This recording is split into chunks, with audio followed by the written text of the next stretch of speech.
Good evening. It's very nice to see everybody, new faces and old.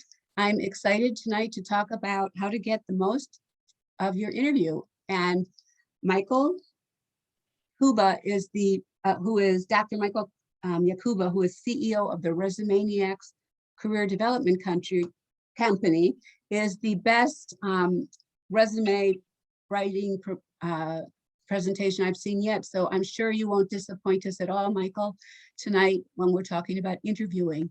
Thank you all for being here. I really appreciate it. And with that, we will begin. Michael, take it away.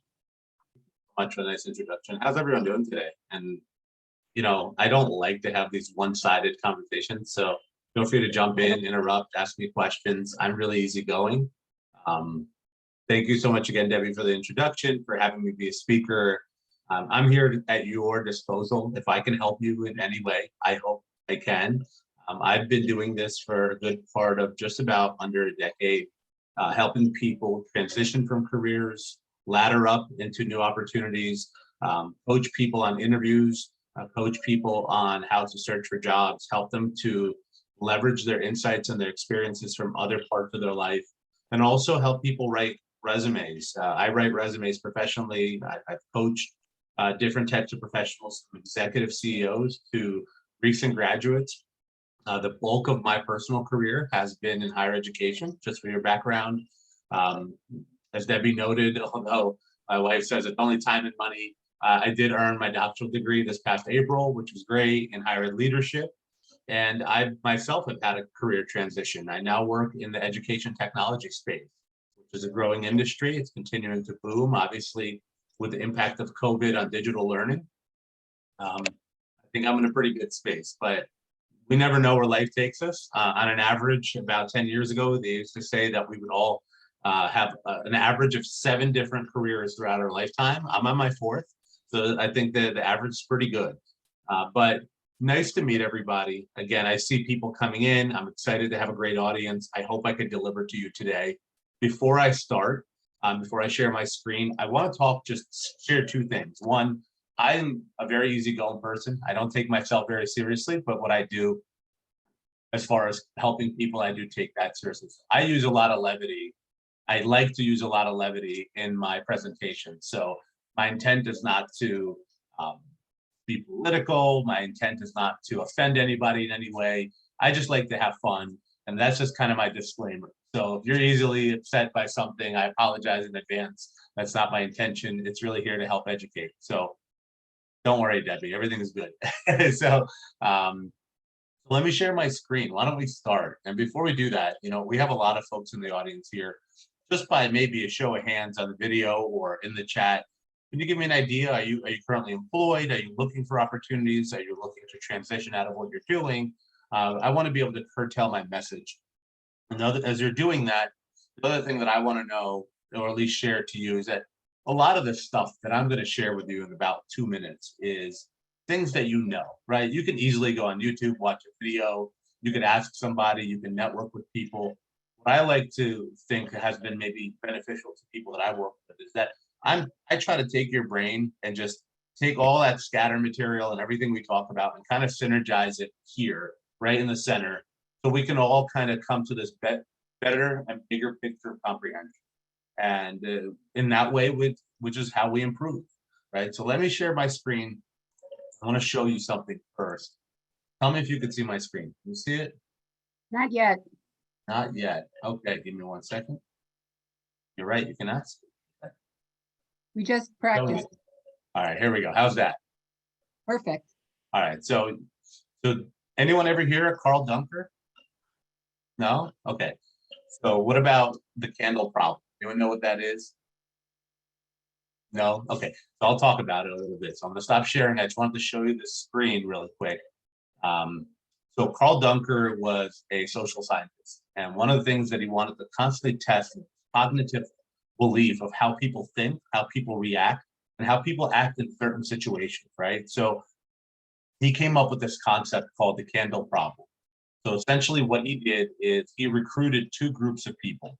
He recruited 5 people in one group, and then we know we had another group, right? So we're running a test. And so the first group, he said to them, if you solve my problem, I will give you, and this study, by the way, has been replicated at Harvard and in many other institutions and social cognitive scenarios. And what he said to the first group is he said, I'm going to give you $100, each of you, if you can solve my problem in under 5 minutes. To the other group, he said, just solve this problem and let's see how fast you can do it. Okay. So here's the problem he gave. He gave him a matchbox with matches. He gave him a candle and he gave him thumbtacks. And he said, here's your goal. You have to attach the candle to the wall. I don't care how you do it, but you have to attach the candle to the wall. So the two groups started working and they started doing this project, right? One group tried to drip the wax, right? To connect the candle to the wall, candle fell off. Another group tried to light the match, light the candle, and try to kind of hook it or hang it on the wall with the thumbtacks. Didn't work. Eventually, about 6 minutes in, one group got it right? They completed the project. They were able to figure it out. And another group also figured it out by just shout it out if you can. Which group do you think, or you can put it in the chat, was able to solve the problem quicker? Just, whatever. I'm reading. I'll let you know. Public health, oh, sorry. I think we're shy tonight, Michael. That's fine. The 5 5-minute minute group. Okay, so the 5-minute group was my initial answer as well. Believe it or not, that test was run in various scenarios continuously in different social science experiments. And the group that did not have an incentive, so the group that was not promised any money, 9 out of 10 times was able to complete the project faster, right? How do you solve the project? I'll just tell you. The group figured out that they could take the box out, fill the matches out, thumbtack the box to the wall, right? And then put the candle on top and light the candle and have it attached to the wall, right? But it's weird, right? Why is it that the group that didn't have any kind of incentive, they didn't have money or anything, they just had kind of personal will to be able to go ahead and solve the problem on an average much faster and with more accuracy and precision continuously in different studies than the group that had some kind of a motivation to do it. And that comes down to this concept of intrinsic versus extrinsic motivation, right? I don't know if you've heard of that. And why am I even talking about this? How does this make sense for interviewing? And I'll tell you, the reason that I brought this up today is specific to one thing. In many cases, when you have an incentive, when you are kind of motivated by things that are outside, like I need to get a job to get money. I need to get a job because I want to use my skills and I deserve a job. When you kind of put these self-implicated barriers upon yourself, we as human beings, we develop mental blocks, right? So the same thing happens when we interview. If an interviewer is sitting there and asks us a question and we go to answer it, and have you ever frozen up on an interview? It's happened to me so many times. It's because we're overthinking it. We're putting so much of these roadblock stresses upon ourselves, as opposed to going in with confidence, with good energy, or looking at those extrinsic kind of benefits of, I'm going to do this because I feel I'm really good at my job. I know my skills. I'm here to benefit the company, as opposed to worry about how much money I'm going to make or am I a good fit, and putting those roadblocks and barriers. So that mental kind of block that we create for ourselves in many times really is what stagnates. So part of my presentation to you today is going to focus specifically on how do we get beyond those mental blocks, okay? So I'm going to reshare my screen so you can see it. Does that make sense for everyone? Kind of, maybe, sort of, who knows? Yeah. What is he talking about, right? Guy's weird, where'd you find him? So as Debbie mentioned, I'm the owner of a company called the Resumaniacs. I started about 6 years ago, actually 2017. So do your own math, 5.5 years ago, whatever it is. And it's really been great. I've had an incredible amount of people reach out to me. I've had a great, experience helping people. Part of what I wanted to do is not just do something for people, like do your resume or train you. I wanted to teach you the skills of how to be this um, person who's in control of your own destiny. So I'm going to go through this presentation. Some things I will skip through pretty quickly, and some things I will hone in. And because we live in this COVID world, right? I tried to put in a little bit more about kind of virtual interviews, right? Because we might be doing them in person down the line, or some of us are going in for interviews in person, and some of us are doing it virtually. So I tried to kind of touch base on everything. So just by way of introduction, 7 parts. It's a lot of slides, but I promise I'll go through them. And, with a and my, quote. Yeah. and you said that you would make these or some of these I'm available. happy to make these available to you. I mean, this is not proprietary information. This is not something you can't look up somewhere. But this is my own kind of creative crazy so of putting everything together. So if it helps you, I'm happy to share it. And I'll send So- it out to I will send it out to everybody. Sure. All right, so let's talk about interviews in general. What is some etiquette? How do you win from the start, right? I always talk about that because to me, what's really important is that first impression. Anytime you go into an interview setting, what is that first impression? I know you can kind of cheat and see my screen, or maybe you can't. How many seconds does it take for someone to know that they like you? Does anyone know on an average? This is working off pay scale. Is it 25 seconds? Is it 7 seconds, 60 seconds, 50, 30? I think people are muted, but they could put it in Okay, chat. you're muted. Good. Okay. Okay, Sherry says 5. Thank you, Sherry. 5. Okay, yeah. I mean, Sherry, I think you're right. You're right on the money there. On an average, it takes 7 seconds for somebody to know if they like you. Frankly, it takes 7 seconds for somebody to know if they like you. And think about that. You walk into an interview room before you even had a chance to smile. Some people are already judging you, making a decision whether you're a culture fit, if you're a good candidate, if they like you, they look at your appearance, they kind of judge you, right? We're all judgy. That's okay. So I'm going to show you some strategies how we get beyond. So first impression, right? My Cousin Vinny, one of my favorite movies, right? When he walks in and he tells the judge, I wore this ridiculous thing for you. You can remember, I want you to be different from the start. I'm not telling you to wear this outfit. I'm just telling you, you want to just focus when you come into any interview setting, whether it's virtual or it's in person, you are there. That should be the only place where your mind is. And by doing that, you should be exhibiting positive language. You should just be confident, right? So good voice inflection, good energy, because that translates so strong. Believe me on that. You know, you want to start off really powerful from the start. And I'll explain some strategies later how we good greeting, right? One of the things that I do anytime you do those salutations where you have greetings and you have maybe a committee interviewing with 3 or 4 people and they introduce themselves. Every single time they introduce themselves, they'll say, Debbie, it's a pleasure to meet you, or Dr. So-and-so, it's a pleasure to meet you. Thank you so much. I feel like I know you. I've read a lot about your background. I throw out these little kind of subtleties of positive energy in kind of welcoming and introducing myself and getting to know the audience. The other thing that I focus on is kind of this big first impression, right? You have sat down or you're sitting before an interview, you have yet to speak a word, but the way you present yourself is going to be 40% of that is going to be your energy and your positivity.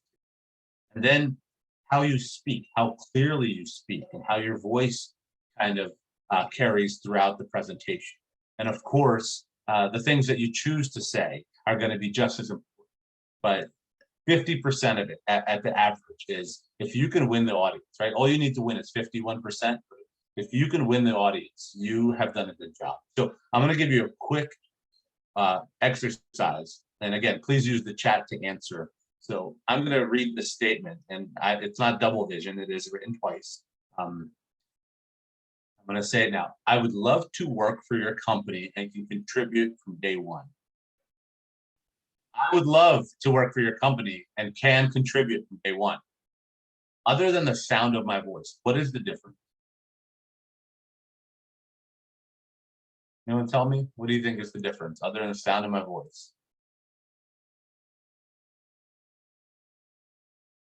Shy people tonight. No, it's okay. So the big difference is it's not a matter of confidence. What it is it's a matter of what message you're sending to your audience. So the first one, it sounded more like I was asking a question as opposed to making a statement. The second one, I wanted to make a statement. And so when you do interviews and you speak to your interviewer, whoever it may be, the way you deliver and carry matters a lot. And so just you could be saying the exact same words, but if you're speaking with soft tone, and sometimes it's okay, but if you're really delivering the majority of your answers and the majority of your kind of responses in this way, like you're asking the question, it becomes this kind of monotone feel and you lose your audience pretty quickly. So you want to have good energy, but what you want to do is you want to make these statements as positive statements and powerful. Okay. So I'm going to punch through some of this stuff. I know it can get a little boring. So. All right. So the next thing I want to talk to you is about making an entrance, right? So Aladdin, if you have small kids or if you've seen Aladdin, right, we grew up with it, when the doors swing wide open, right, and it's the big music plays. It's all about entrance and presence and eye contact. If you're going to an actual interview and you're sitting down with people and it's not a virtual interview, 67% of people fail eye contact. That's so glaring, right? And then the handshake, 53% of people generally don't do a good job with it. And 38% forget to smile, right? So that's when our nerves take over. And that's where we have those intrinsic motivations, right? Where we have those mental blocks. We want to try to avoid that. And I'm spending a lot of time on this because I really value it. I haven't even talked to you about interview questions yet, and I'll get there. One of the tricks you can do with a virtual interview is kind of raise the monitor a little bit so your eye level is not directly to the camera, but a little bit higher. And that helps you kind of align eye line with your audience when they're looking at you on camera. So those are just some small things. And eye contact is important. Now, what you don't want to do in an interview is stare somebody in the eyes, right? That'd be kind of creepy. But you kind of want to see between the nose and the eyes. You want to shift your eyes a little bit and just have that warm presence, kind of that deflected feel, or maybe you feel like a little disconnected. You don't want to look down. You don't want to look up. You don't want to look side to side. So just look at your interviewer and smile. Just keep it simple. Handshake wise, I'm not going to get into it too deep. I care about the small details. So quite a bit of what I shared to you is really specific to these small details. But handshake wise, what I really care about is put your hand out first, right? Have dry hands, put your hand out first, let the interviewer connect to your hand instead of you trying. Sometimes we can have those kind of dead fish hands and you want to keep your hands warm. So I tell people like, keep your hands dry, maybe even run them under warm water before you go into the interview setting. Believe me, all those little things work. So let's focus a little bit about dress code. I'm not going to spend too much time on this. I want to get to some other stuff that's really important. But one of the things that I care about a lot is if you're going to an interview, it's important to dress formal. The company I work for example, does not dress formal. We do presentations all the time and we dress like I'm dressed right now. T-shirt, jeans, even at events, at corporate meetings, at gatherings. But when you are interviewing for a job, the expectation is you are dressed as professionally as possible. And I think one of the things that I always try to say is that you want to use good color scheme. I don't like dark colors particularly. I like grays, I like blues, white t-shirts, white blouses, things like that I think matter pretty significantly.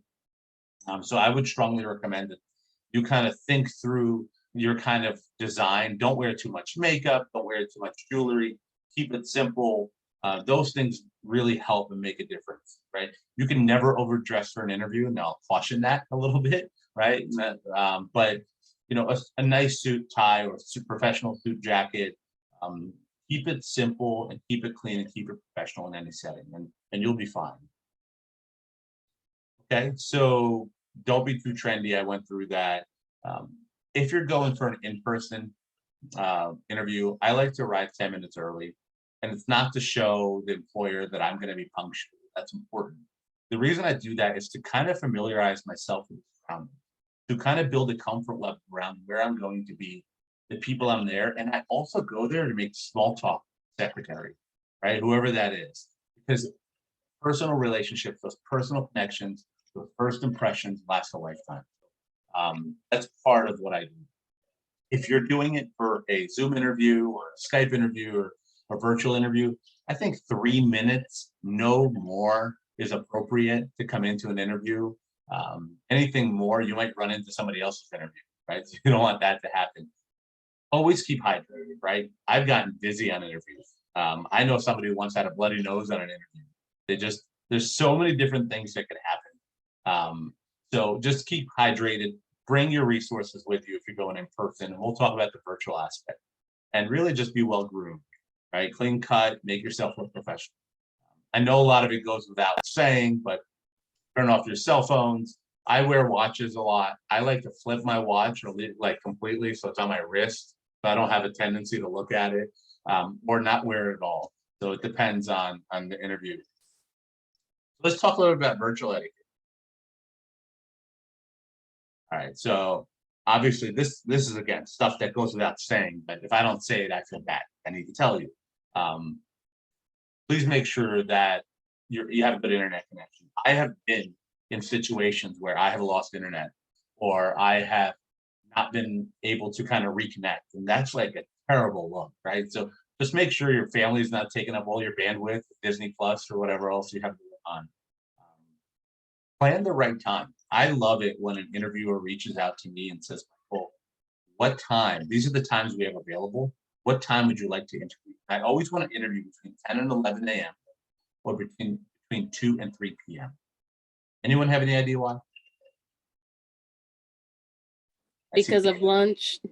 Yeah, right. You don't want to be, you don't mess with people's money, kids, or food.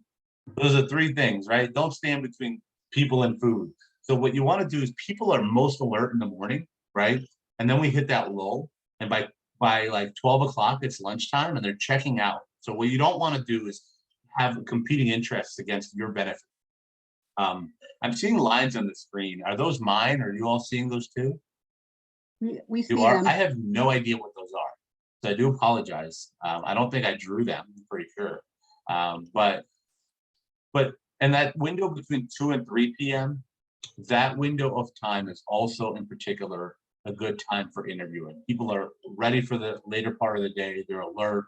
Those are good interview times. If you can grasp those windows, take them. Okay. The other thing I always ask is if it's a committee interview, which in my case there usually are, I will always ask, can you tell me who they are? Right? I want to know those people. I want to go stalk them a little bit on LinkedIn. I want to know who they are, what background they have. And then I have tools available to me, right? I will, because if I'm doing a virtual interview, I have the advantage to screen share like I am to you on this presentation to show an outcome of a job or a work that I did.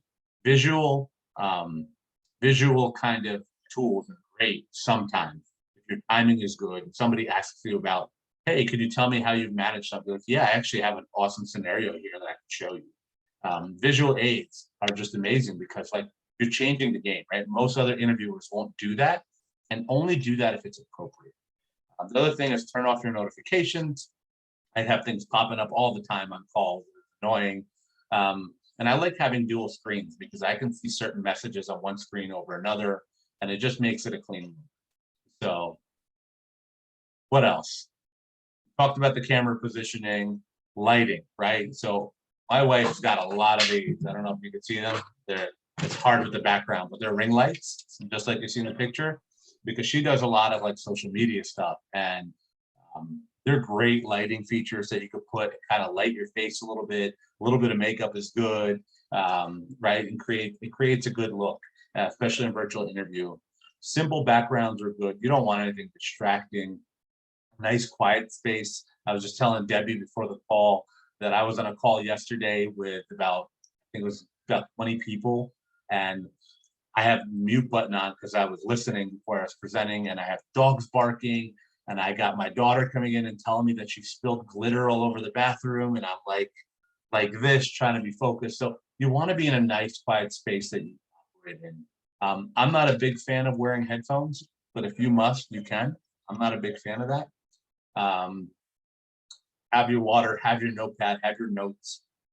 Smile and relax. It's your show, right? There's nothing you can control other than yourself. And then dress the part. And I know this is comical, and I know it's going to seem like a little bit of an anecdote. And I'm not kidding when I say this. During my dissertation presentation, not mine, but I was joining one of my classmates' dissertation presentation. They wore a nice suit and everything went well. And when they were saying goodbye, they stood up and they realized that they were only wearing underwear. And it was a little comical, right? But we're at home, we're comfortable. We don't realize that the camera picks up everything. Just be mindful of that, how you dress, how you look. I always wear a full suit to an interview, even if it's from home. So it just puts me in the zone, feel like I'm there in person. So have your notes, have your notes. Your notes are amazing. You are allowed to cheat, and we'll cover that. So, all right, let's get a little bit deeper. One of the things, one of the tools that I like to utilize, one of the tools that I like to have is this chart that I create myself. So what I do is I read the job description and I take that job description and I pull key things from that job description that match my skill set. And I will then look at the website of the company and we'll talk about that. And I will create this chart. And then the next thing I'll do, I'll have like the headings. And below that, I will put specific outcomes that I have generated and specific outcomes that I have achieved for each specific category.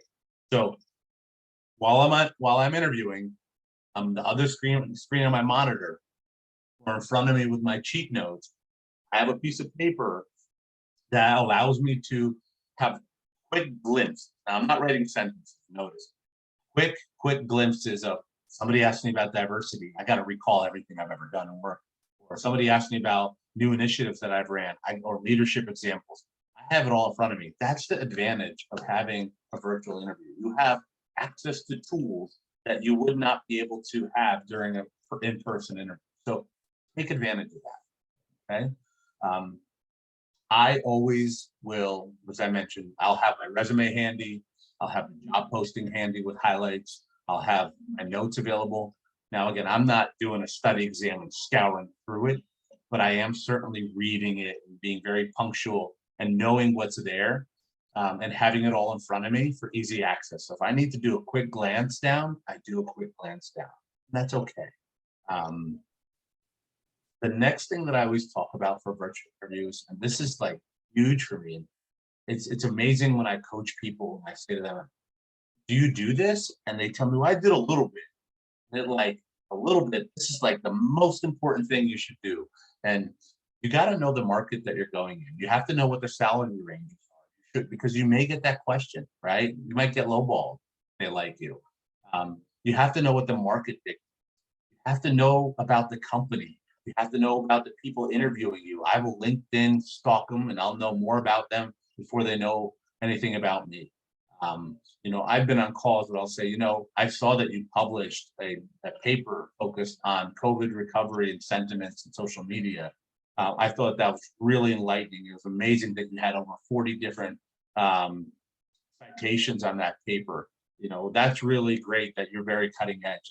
I've brought stuff out that other people during the interview time cannot do because they didn't do their diligence, right? I read about the company. I study the job description. I look at research. I look at different LinkedIn profiles, people in that job. And I always note the mission and values of both the company and of that specific department. And the reason I say that is because I've been called out in interviews and asked, what do you know about our mission? Can you describe one or two main focuses? And if you're not ready and you get caught in that pinch, it's not a good move. So on an average, I study for an interview for 3 days. For 3 days, not straight, but like I dedicate 3 days of really kind of doing. Day one, I am focusing on learning all about the company, the industry, the people. I'm doing this. Day two, I am looking at the job description, the company. I'm learning how my skills translate and I'm practicing. And day three, I'm rehearsing everything about me. And then I'm ready to go. All right. So what happens after an interview, right? Post the interview, I do not do general thank yous ever. I always do a custom, personalized thank you to every interviewer that I met with. And the reason I do that is I try to specifically appeal to their strengths, their interests, their questions, And I used that as a chance to close the loop on an area that I thought that maybe I was weak in an interview. You see 11 p.m. Why 11 p.m.?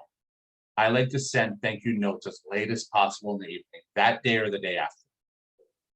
The reason I do that is it's the first email they usually see in the morning. I want to make sure they open it. So I'll give you an example. I recently had an interview, 5 different people. I sent them all a separate note.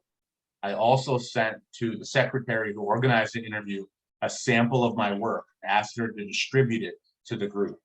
So now I get 2 bites at the apple, right? They get a personal thank you note, and they also get another email sharing out and looking at my work.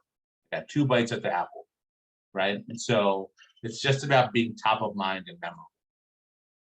That's sharing the artifact is the example of a presentation I sent out. After you're done with the interview, leave.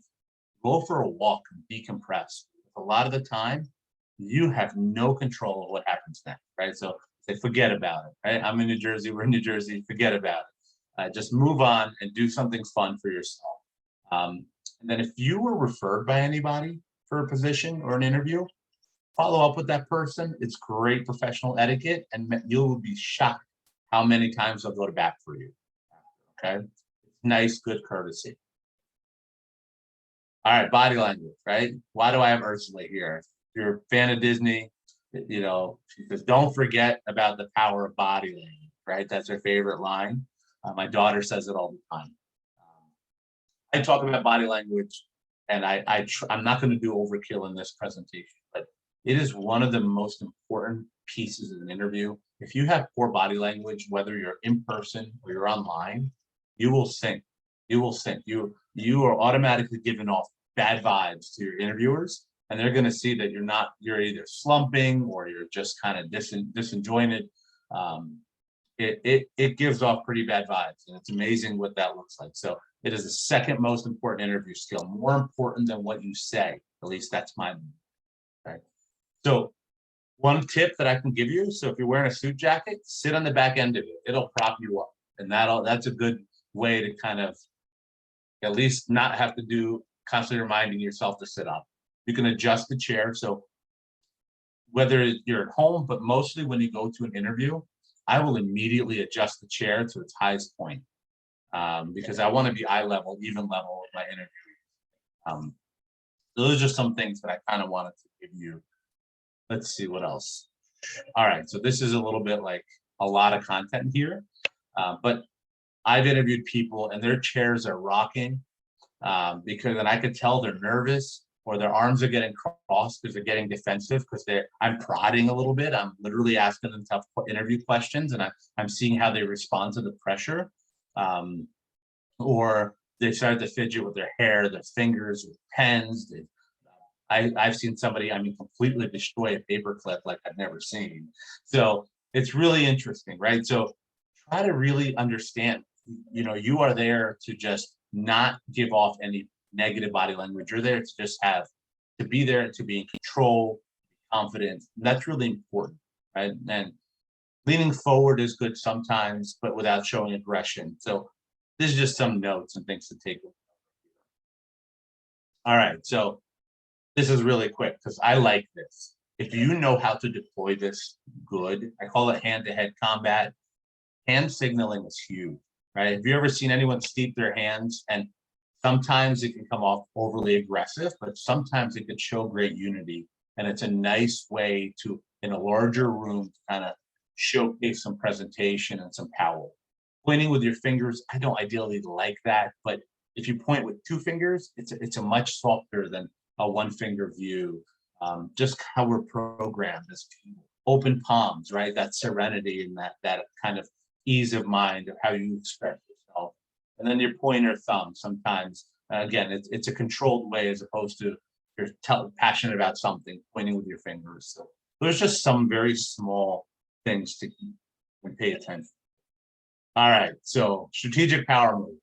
This is part 4. I'm trying to rush through some of these. I want to get to a fun part. But these are like strategic tactical things that I talk to people about when I'm coaching them about where to go. And this is good for individual interviews, one-on-one interviews, group interviews in person.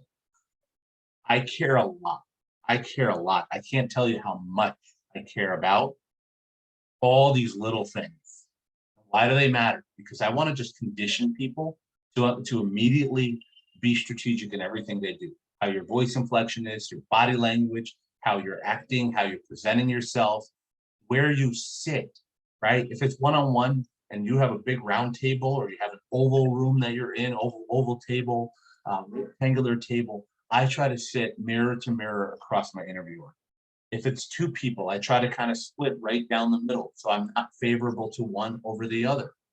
If it's a group, again, right in the middle, right? And what if it's a group interview? I try to sit across from whoever I know is the decision maker, right? Does it have to be in the middle? No.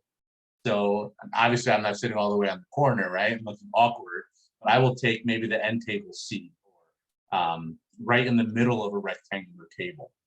And if they give you the option to sit wherever you feel comfortable, do that. Try to face away from clocks and windows and people walking through.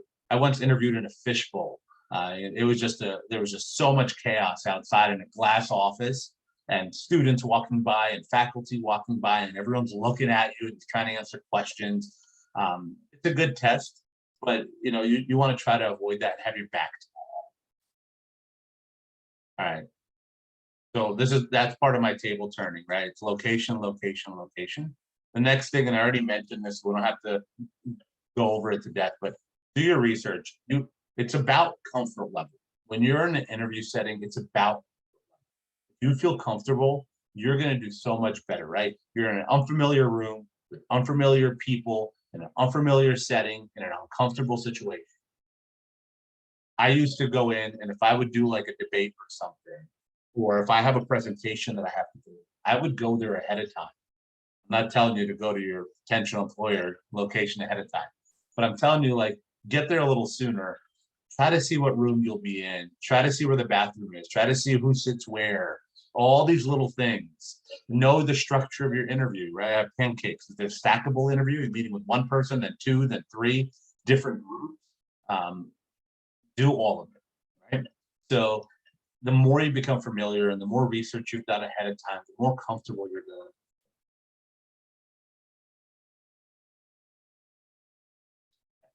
So just some little things here.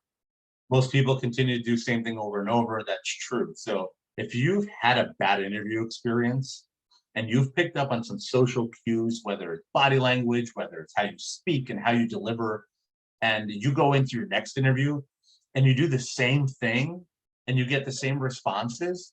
Obviously, was it something I said? Yeah, you got to learn. Like after every interview, after every meeting I've ever had, after everything, I like to mentally decompress and then come back to the table and debrief. What do I think I did? Where did I feel like I had great points? Where was my weakness? Where did I lose my audience? I try to take as much positivity and negativity and identify my own gaps and try to close those loops. It helps, right? Because interviewing is an art. It is and it's a science, and it's tough to do that. So I would strongly encourage you to kind of do this exercise. Fourth power move. I do this a lot, and it's kind of weird, but I record myself asking questions for interviews and answering them. And the more I do it, the better I become. I don't try to memorize what I'm going to say, but I can tell you, you become so much better prepared. Your mind is moving much faster. You're getting rid of those roadblocks and those mental blocks, and you are really getting yourself to a point where you feel good. You can speak on a flow, and you could talk about yourself and everything that you've achieved. That's a big difference. That's a great way to kind of prep with low stress. Record yourself asking an interview question, record yourself going through it. I do this with clients all the time. And then I torture them in a good way. I teach them about how do I answer these questions this way or another, what was good, what was bad. We break it down until we completely re-engineer how they answer specific questions. This is probably the best exercise you can do because it's the lowest pressure. No one's harder on themselves than ourselves, but it's nice to do this in a low pressure environment. And then the last, I think it's two more on this one. I like to go to networking events. I like to socialize with people. I like to talk. I like to join groups like this. I like to speak in as many scenarios as I can. It helps me to kind of bounce my strategies and my ideas off other people. And I look at body language. I look at reaction. I look at what is it that people respond to. If I shared a good story, are they responding good to it or not? Like, I take as many opportunities to do that as I can. And I tell people to do that as well, because everything is about comfort. And the last thing, if you know Allen Iverson, the famous saying, practice, practice, practice. Absolutely. The more you rehearse, the more energy and time and conviction you put into getting better at interviewing, the better you'll perform. Right? Just like any sport, you got to practice and you get better for the game. And you look at small improvements, and it's the same concept here. A lot of us get really nervous, and one thing I always practice: how do we get rid of nerves? Right? Nerves can really mess us up. It's another one of those mental blocks, and to get through it is just to have a comfort. All right. Bam, crash. Time for action. All right. You want to have some fun? No one's sleeping yet? Okay. I don't hear any snoring. So I'm going to do this really quick, and I don't know why those lines are still there. I'm trying to get rid of them. I don't know why they're there. But common interview questions. So how many of us have been in an interview, have gotten these type of questions? Tell me about yourself. Walk me through your resume. How do you see yourself fit in the company? Right? Where are you in 5 years? What do you know about the company? What are your strengths and weaknesses? And can you share a challenge you overcame and how you did it? Like, those are like the most basic questions, right? They don't have to be asked this way, but they are asked in some way during an interview. And as easy as they are, and if you don't understand them, or if you don't have this mindset about what you want to say, you're going to ramble, you're going to freeze, you're going to overthink, you're going to start using an example, go down a bad path. It's very easy to do that. So I want you to really focus on. So what I did here is I kind of wrote down some of the notes and things that you want to think of when you get questions like that. Just take the first one.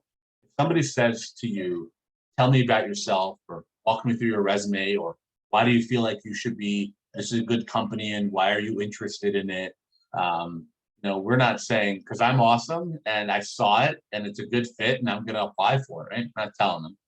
What we're telling them is, well, talk about your experience. Talk about your highlights of the things that you are really proud of achieving. You mentioned buzzwords, right? And we'll talk about those in a second. You provide value, and you also educate about it. It's kind of been taboo to talk about personal things, but the world has changed.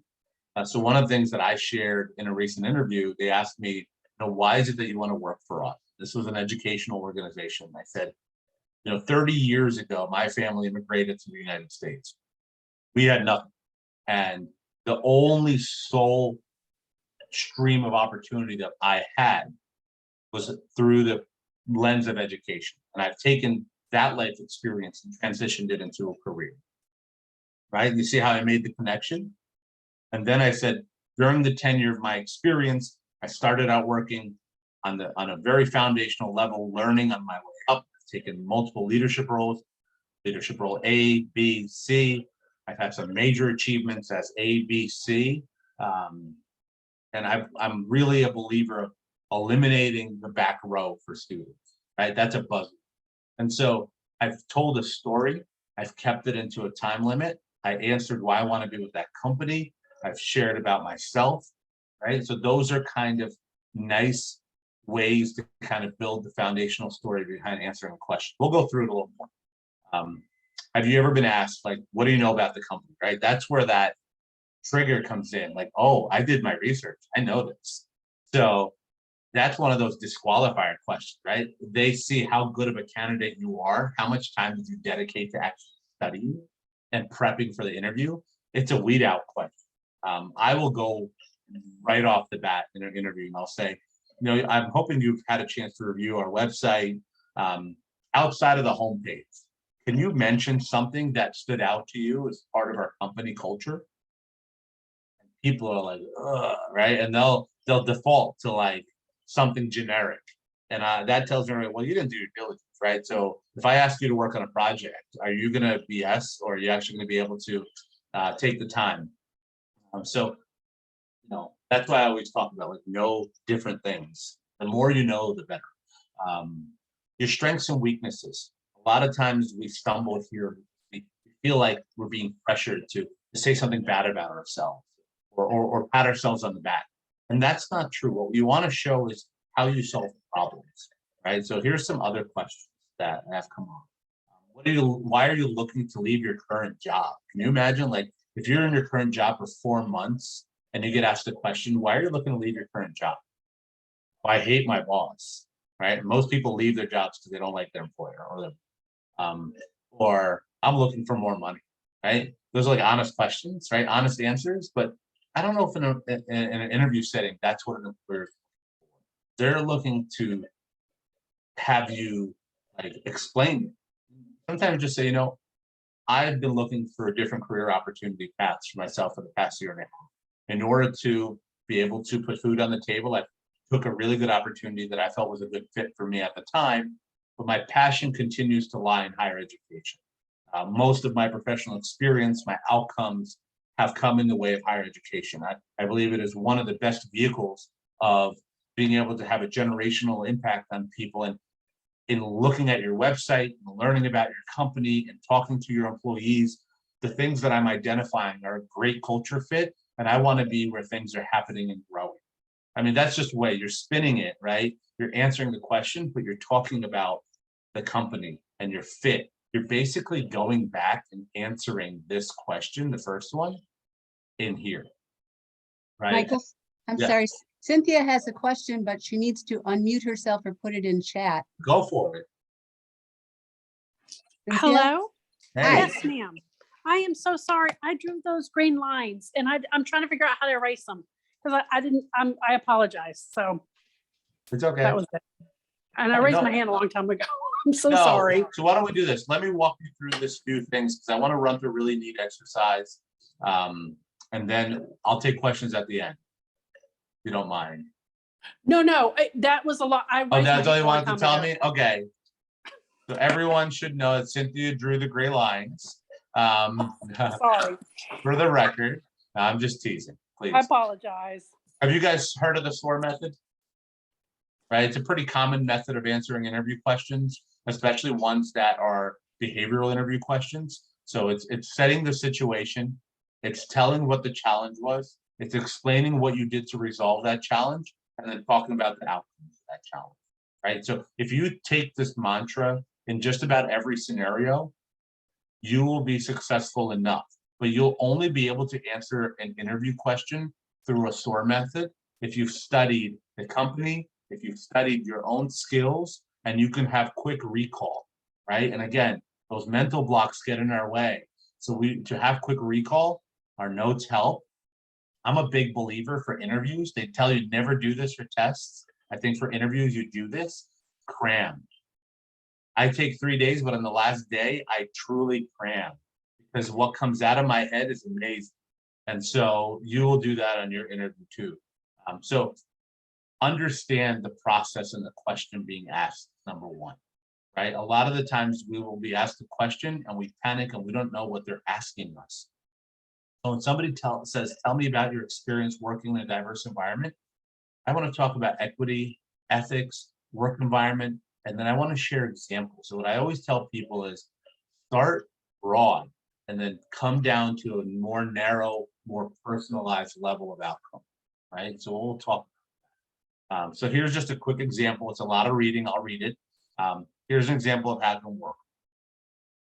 Somebody asked you a question, and this hey, I was newly promoted to a department manager. The department had doubled in volume, growth, and was experiencing high level, higher than average turnover.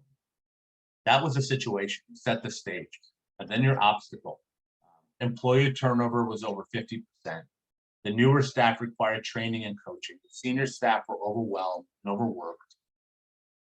work wasn't getting done, and this is creating a regular customer complaint. Well, how did you solve that obstacle? And then you go through. I identified and prioritized immediate action.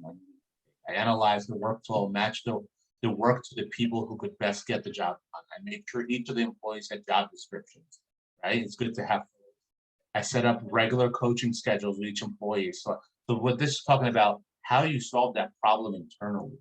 And then you talk about results. Employee turnover decreased as a result of my action. Morale improved. Customer complaints stopped coming in. The department became the most efficient, productive department in the division. Like, you're telling a story, you're using the SOAR method. It's a nice, easy default way to answer questions if you get into a trap, but you have to have a good knowledge base around your questions. Okay. All right, let's do this. I call this why me. This is where we get a little dicey. Hope nobody gets offended. That's okay. So there are 4 candidates applying for a job. This is a case study scenario. The first one is called Mikey J. Angelo. Mikey's a great articulator and can spin his value to any company.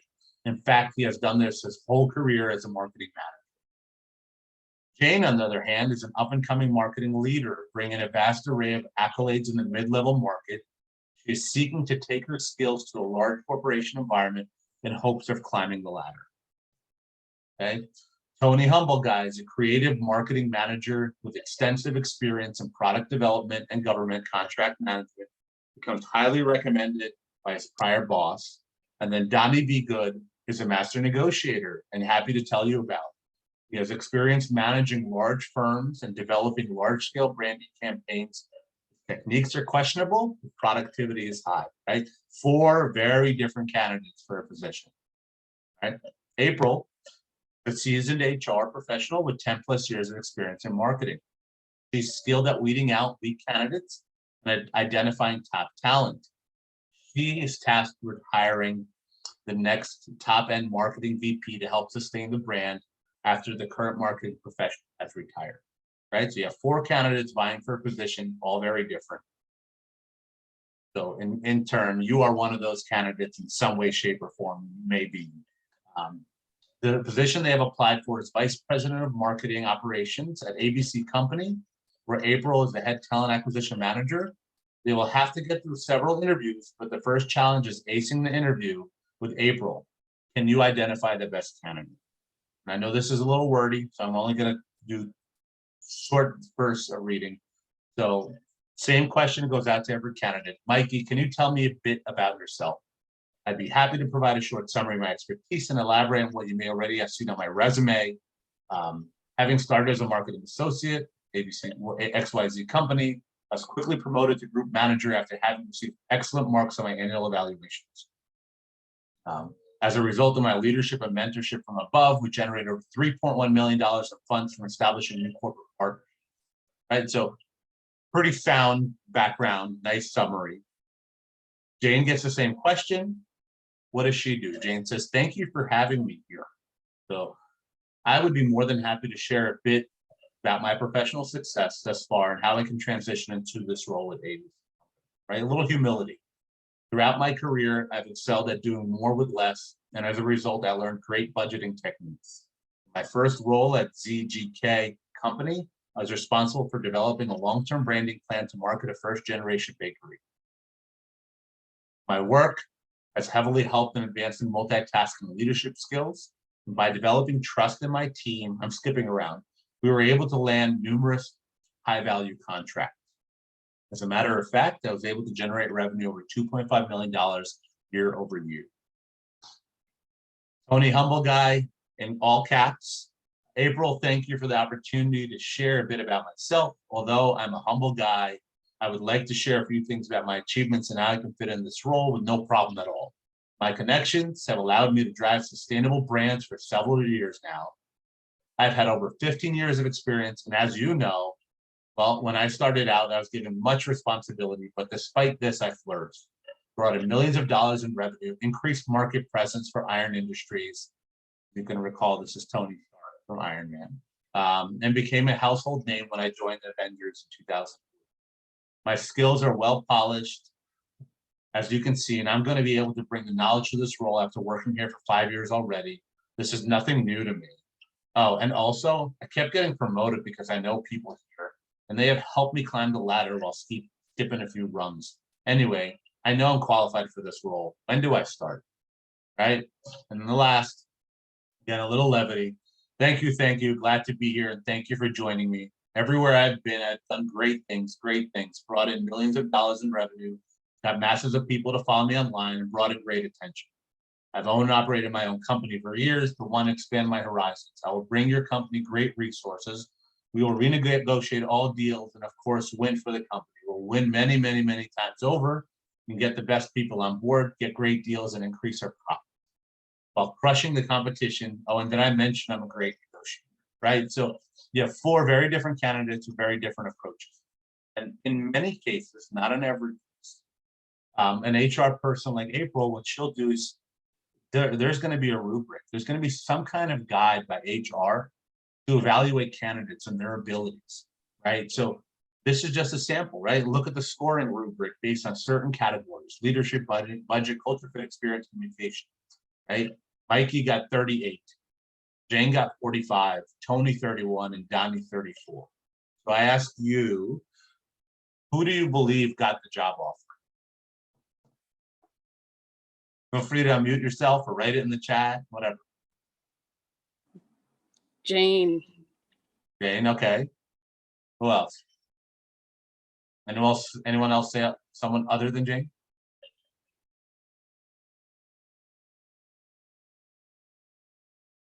No?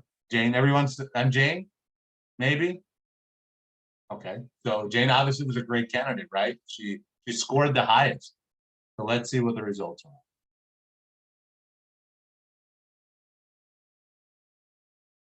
There we go.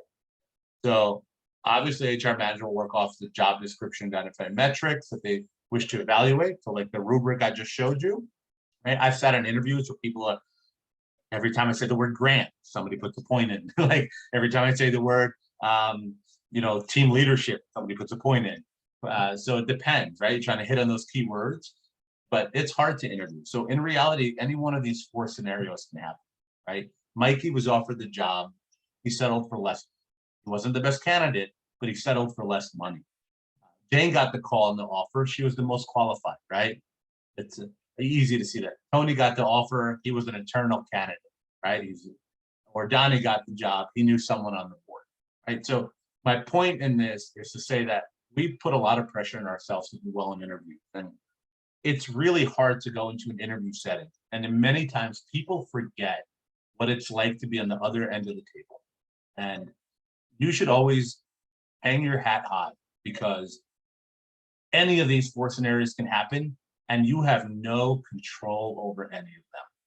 And so networking is important, knowing people is important, working hard is important, showcasing your values is important. But I'd say focus on the things that you can control, because those are the things that are going to matter. And ultimately, if you don't land the opportunity, don't undervalue yourself. Don't let that be a morale downer, because somebody out there is going to see you for who you are. That's kind of a little bit of my soapbox, but I do this because I want people to, it's so easy to see Jane as the best, right? But any of these scenarios can happen. All right, so we're going to skip this part because I don't want to torture all of you. But I'm going to touch on this really quickly because I know time is short and I want to leave questions. There's something out there you've probably heard. They're called behavioral interview questions, the behavioral problem. Those are questions that are really used to weed out weaker candidates because they put you under pressure, and they do 2 things, mostly more than anything. One, they force you to think, and they force you to deliver. So an employer wants to know how you deliver, but they also want to know how much ownership you have. I can ask 5 people the same question, and with a matter of maybe 30 seconds or less, I can identify who's full of BS and who owned the experience of whatever they talked about. Were they a bystander that contributed to a project? Did they lead the project? And behavioral interview questions will help you weed that out. So I just want to show you a few. So what is a behavioral interview? It's a set of specific questions designed to determine your thought process, leadership, and decision-making. These can be tricky, right? They're intended to be tougher questions to put you in real life scenarios. I've had a question once, Michael, if you are a clock, what time would you be on the clock and why? Or you worked at this company for 6 months, you were walking down the hallway and you overhear your employees talking about you. What are they saying? Right? Those type of behavioral questions. Can you tell me when you've been in a pressure situation where you failed and how did you deal with that failure? Right? Those are type of behavioral questions. How do we avoid that trap? And I'm going to show you. The first thing you want to do is you actually want to identify what the question is. Right? A lot of times we just jump in and we want to answer.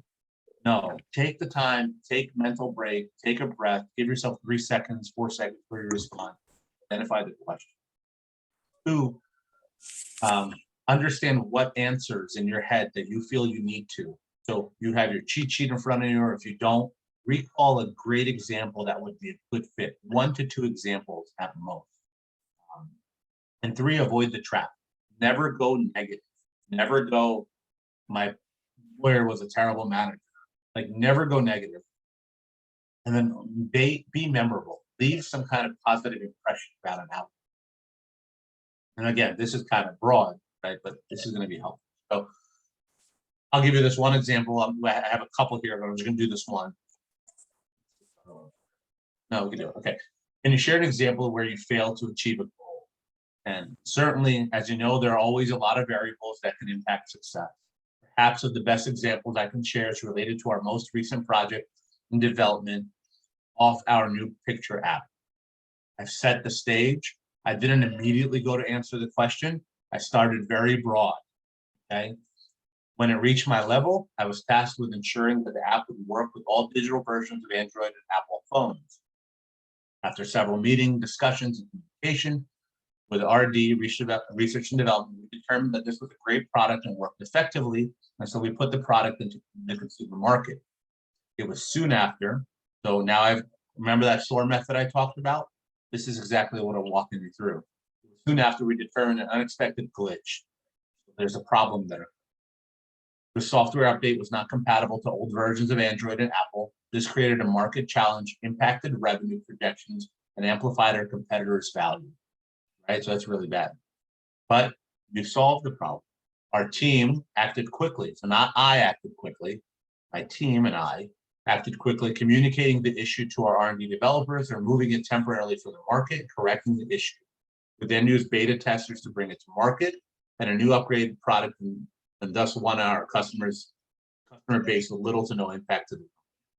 And then you close the loop. You solve the problem. The lesson we learned is that in the future, we should do more soft launch tests, check for updates and all digital.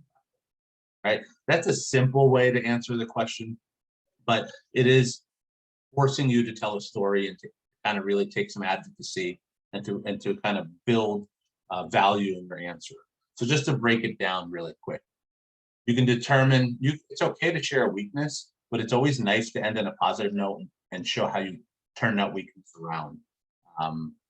What did you do to answer it? You gave an example, right? You stayed relevant to what the question was, and you had a good positive outcome in the end. You shared good examples of your leadership. So you talked about these tangible things, these variables, your leadership skills, your teamwork, your critical thinking skills.